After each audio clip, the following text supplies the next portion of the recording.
សួស្តីបងប្អូនទាំងអស់គ្នានេះគឺជាការគ្រប់គ្រងការថែទាំទៅលើកូនជ្រូកណាហើយនេះកូនជ្រូកវាកំពុងតែស៊ីចំណីហើយកូនជ្រូកនេះគឺចាប់ផ្ដើមឲ្យស៊ីចំណីកូននេះគឺបានរយៈពេល12ថ្ងៃតែអ្វីសំខាន់មើលបងប្អូនមើលរូបរាងវាមានចោលខ្នងវាមានតាគៀកល្អមែនតើហើយអ្វីដែលយើងសង្កត់សម្គាល់នោះគឺគាត់ធ្វើមានកន្លុកទឹកនោះខ្ញុំសូមដាស់តឿនទៅនេះបន្តិចបើសិនជាជ្រូកក្នុងអាយុកាលវាតូចជាងហ្នឹងគួរក៏បីកុំឲ្យមានការដាក់លេងទឹកបែបនេះព្រោះវាអាចនឹងគ្រុនល្ងាចជាពិសេសនៅពេលល្ងាចហើយអ្វីបងប្អូនអាចមើលគឺត្រង់មានន័យថាស្ងួតល្អព្រោះនៅក្នុងអាយុកាលប៉ុណ្ណេះវាអត់សូវចាំបាច់ត្រូវការត្រជាក់ខ្លាំងឯងវាអាចនឹងល្ងាត្រជាក់អីផ្សេងណា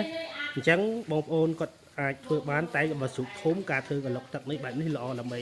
កាត់បន្ថយបញ្ហាដង្ហក់ក្តៅអីជាពិសេសនៅពេលយប់អីនៅផ្សេងថប់ហើយអ្វីដែលសំខាន់នៅក្នុងអាយុកាលប៉ុណ្ណេះតាំងពីផ្ដាច់ដោះមក12ថ្ងៃជាដំណាក់កាលដែលយើងអាចធ្វើវ៉ាក់សាំងបានហើយអញ្ចឹងនៅក្នុងដំណាក់កាលនេះគឺជ្រូកយើងអាចធ្វើវ៉ាក់សាំងជំងឺប៉េសជំងឺអុចក្តាមជំងឺសាទឹកជំងឺអូសាស្គីអីផ្សេងគឺបងប្អូនអាចធ្វើវ៉ាក់សាំងបានហើយក្នុងគម្លាត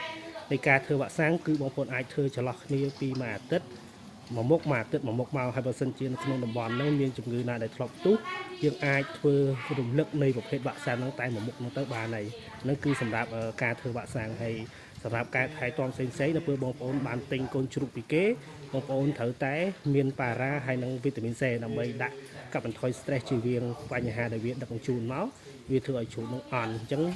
អ្វីដែលសំខាន់មួយទៀតគឺការកុំឲ្យវាស៊ីចំណីភ្លាមព្រោះនៅពេលដែលយកមកភ្លាមដាក់ចំណីស៊ីភ្លាមវាអាចនឹងក្តៅដង្ហក់ផ្សេងអញ្ចឹងយើងប្រអត់ចំណីប្រហែលជា3-4ម៉ោងសិនទៅចាំនៅពេលវាបានផឹកទឹកវីតាមីន C ជាមួយនឹងប៉ារ៉ានឹងចប់សពគ្រប់3-4ម៉ោងក្រោយចាំយើងដាក់ចំណីស៊ីគឺវាជារឿងដែលល្អសម្រាប់ការថែទាំការផ្ដល់ចំណីបែបហ្នឹងណាអញ្ចឹងបើសិនជាបងប្អូនមានចម្ងល់មានអីជាបញ្ហាបងប្អូនអាចខមមិនសួរឬក៏បងប្អូនអាចតាក់ទងមក